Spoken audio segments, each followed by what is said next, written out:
आज जर शहरांमधला मध्यम वर्ग, नोकरदार, तरुण भाजपापासून दूर जात असेल तर उद्या राज्य पातळीवर त्याचा फटका बसू शकतो. त्याचबरोबर जे विरोधी पक्षातील नेते आज देवेंद्र फडणवीस यांच्या छत्राखाली भाजप किंवा मित्र पक्षात येत आहेत, त्यांनाही एक संदेश जाईल.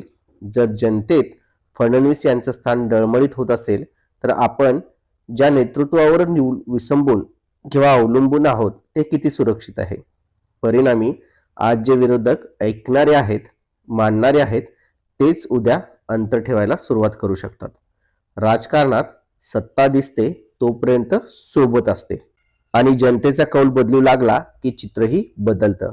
म्हणूनच प्रश्न असा आहे, विरोधक नसलेल्या महानगरपालिका निवडणुका देवेंद्र फडणवीस यांचं राजकीय भविष्य ठरवणार आहेत का? मित्रांनो, तुम्हाला काय वाटतं? कमेंट करा, लाईक करा आणि आमच्या चॅनेलला सबस्क्राईब करा.